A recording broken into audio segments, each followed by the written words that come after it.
I'm back with chapter 6 of Pax, the story that we've been reading. And chapter 6 actually brings us back to Peter.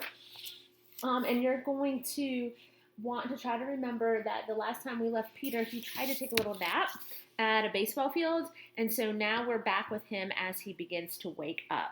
So I want you to kind of look for some of the things he talks about. As he wakes up at the baseball field, some of the memories he has of his mom, and just kind of consider the new challenge that he has coming ahead of him. Chapter 6. Peter recognized the sounds before he was fully awake. The footfalls of a herd of just-released kids, their hoots, the thumping of their eager fists into gloves. He scrambled out from under the bench and grabbed his stuff. Too late. 20 boys and their coach were streaming down the hill. Up at the parking lot, a bunch of adults were overseeing the dismissal, and some of them wore uniforms. His best option was to join the dozen or so kids who were already scattered over the bleachers, heads bent together in clusters of 2 and 3, blend in when they left. And here's a picture of Peter sitting there at the baseball field. Peter climbed the bleachers to the top row and dropped his pack. A kid watching a baseball practice, nothing could be more normal, yet his heart skidded. Below, the coach started lobbing fungos into the field. The players were mostly the usual guys you expect to see on a ball field, all muscle and shout. Peter found the one he wanted to watch, a small kid with a straw-colored crew cut and a bleached-out red t-shirt playing shortstop. While the rest of the players scrambled around like puppies, this kid was a statue, hands poised waist high, eyes glued to the coach's bat. The instant Wood smacked Cowhide, he sprang. Somehow he managed to reach every ball that came anywhere near his territory, even though he was so short that he looked like someone's tag-along kid brother. Peter knew he himself wasn't the kind of kid you'd expect to find on a ball field either, and he was even less at home in the dugout with all the shoulder punching and trash talking. But a baseball field was the only place where he felt he was exactly where he was born to be.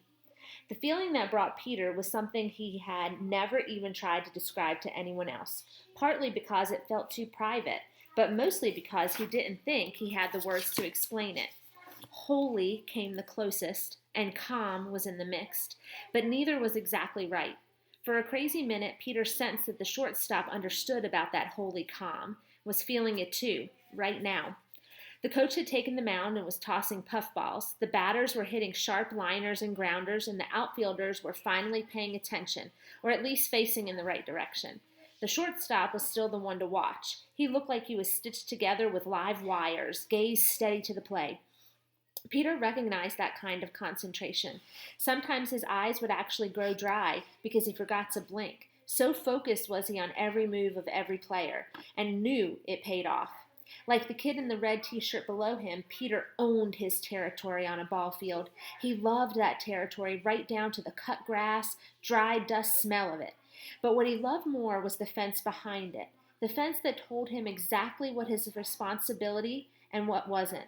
A ball fell inside that fence, he'd better field it.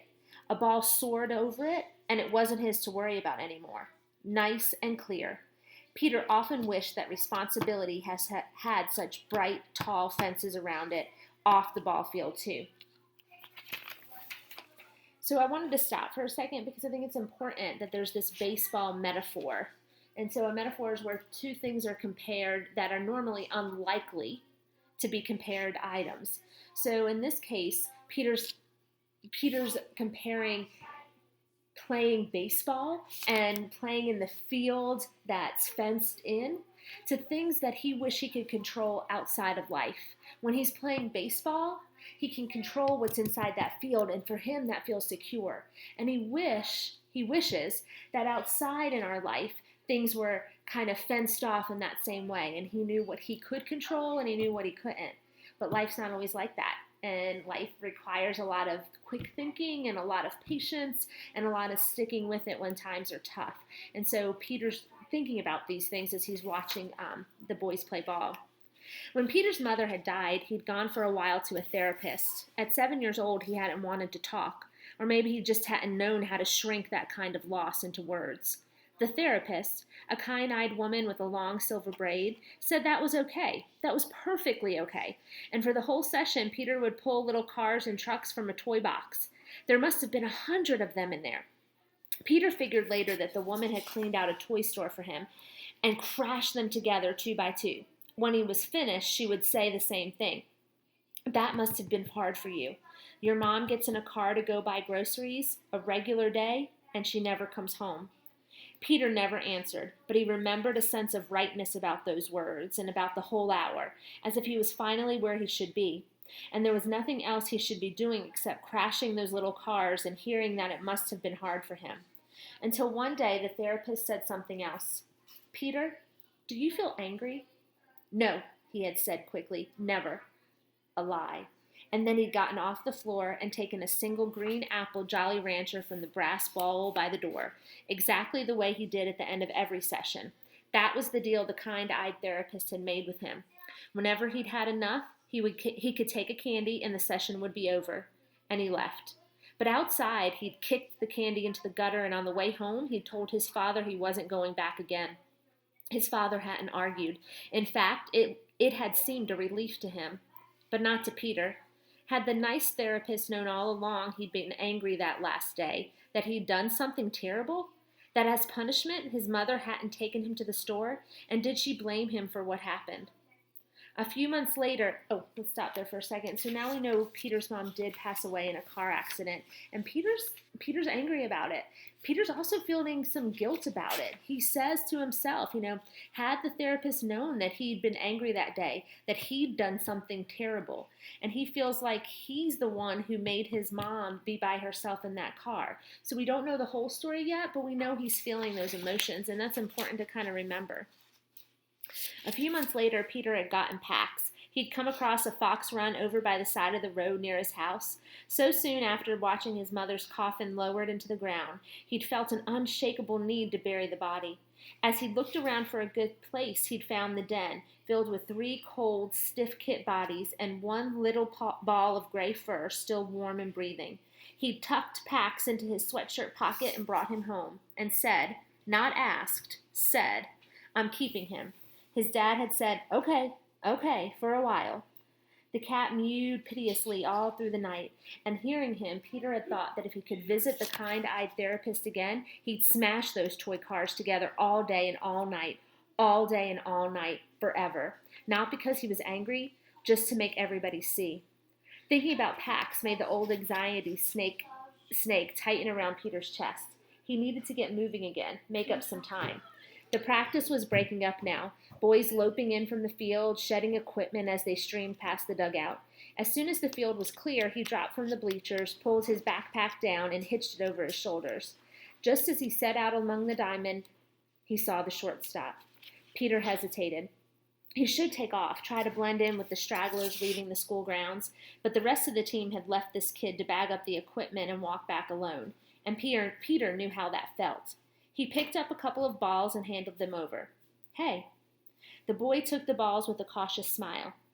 Hey. Nice play. That last liner, that ball had hair, sorry. The boy looked away and scuffed at the dirt, but Peter could see he was pleased. Yeah, well, the first baseman made it look cleaner than it was. Nah, you planted that ball. Your first baseman would be lucky to catch a cold by himself. No offense. The boy gave Peter a real grin. Yeah, coach's nephew. You play? Peter nodded. Center field. You new here? Oh, I don't live here. Peter nodded his head vaguely south. Hampton? Yeah, Hampton, right. The boy's face closed. Scouting before Saturday's game? Jerk. He spat and walked back to the dugout. As he left the school grounds, Peter congratulated himself on his quick thinking, covering his runaway tracks. But somehow he felt kind of bad anyway. Somehow he felt lousy, actually. He shrugged the feeling off. What was it his dad had said about feelings? Something about a quarter and a cup of coffee. And checked his watch. 4:15. He'd lost over 3 hours. Peter pressed faster, but when he came to the town square again, he crossed to the opposite side from the hardware store and forced himself to walk in an even pace past a library, past a bus station, past a diner. Then he counted off 1,000 steps before he risked lifting his head. When he did, he checked his watch again. 4:50. His grandfather was probably packing up his stuff now. Peter imagined him walking to his rusty blue Chevy, fitting the key into the ignition. And with that image, his anxiety struck, knocking the breath right out of him. He scaled a low wooden fence and dropped into scrubby brush. He pushed in a good safe 30 feet until the saplings rose up taller than he was, until his anxiety let him breathe right again, before turning to parallel the road. It was rougher going now, but 15 minutes later he reached it, the highway. Peter shadowed the entrance ramp, crouching low, then at a break in traffic ran down the culvert, scaled the chain-link fence, and dropped to the other side, his heart beating hard. He'd made it. He loped into the trees, keeping an eye out for a likely place to cut west, and in just a few minutes he found one, a dirt road running perpendicular to the highway. Well, not much more than an old wagon path, to be honest, but it was heading in the right direction, and it would be easy walking even at night. He turned in. For a short while, the trees beside him grew denser as he walked, and only bird calls and squirrel rustlings broke the silence. Peter realized he might have seen the last of civilization for a while. The thought lifted him. But a few minutes later, the road turned a corner and began to run along an old pasture dotted with gnarled fruit trees and ragged bloom. A stone wall bordered the field, and a low barn stood at the far corner. There were no lights on the barn, no car or truck beside it. Still, Peter's heart crashed. The barn looked freshly painted, and some of the roof shingles were the raw pink of new wood. This was the road to someone's house. Worse, it might lead to a bigger road that Atlas had been too old to show. In any case, it wasn't a shortcut across the hills. Peter dropped his pack and sank into a narrow jog in the stone wall, exhausted and starving. He tugged his boots off and peeled down his socks. 2 bad blisters throbbed on each heel. They were going to kill when they broke. Peter dug out his extra pair of socks from the bottom of the backpack and worked them on over the first pair. He rested his head back against the rough stone, still giving off a little warmth from the day's sun, which was now hovering just over the line of trees, bathing the field in a peach-colored glow. He pulled the raisins out and ate them one at a time, taking small sips of water in between. Then he opened 2 packets of string cheese and took 4 crackers from the sleeve. He ate as slowly as he could, watching the sun over the orchard, surprised to find that he could actually mark its sinking movement. How had he lived 12 years and never known about these sunsets? Peter laced his boots. Just as he started to rise, he caught sight of a deer, which bounded into the orchard from the woods beyond. He held his breath as the orchard filled, 14 deer in all. They began to graze, and a few nibbled delicately at the low branches of the trees. Peter squatted back down, and the closest one, a doe with a spindly spotted fawn beside her, turned her head to look directly at him. Peter raised his palm slowly, hoping to let her know he meant no harm. The doe moved between Peter and her fawn, but after a while she dipped her head into the grass again. And then the clear twilight air was split by the screech of a saw biting through wood from behind the barn. The herd startled in unison and peeled away into the darkening woods, their white tails flashing. Before she bounded off, the doe sent another look straight at Peter, one that seemed to say, You humans, you ruin everything." Peter took off. Back at the highway, half the cars had their headlights on now, and it seemed they were all trained directly on him. He ducked off the road. The ground there was spongy and smelled of peat. He was just debating about risking the flashlight when his foot sank with a splash. He grabbed an overhanging branch and pulled himself out, but it was too late. He could feel cold swamp water seeping into his boots. Peter cursed, not bringing more socks. Another mistake. It had better be the last of the trip. And then, clambering back to higher ground, he made another, much worse, mistake. His right foot caught on a root and he fell. He heard the bone break, a soft, muffled snap. At the same time, he felt the sharp stab. He sat panting with the stunning pain for a long moment. Finally, he pulled his foot free and unlaced his boot, wincing at each motion. He eased down the wet socks, and what he saw made him gasp. His foot was swelling so fast that he could actually see it.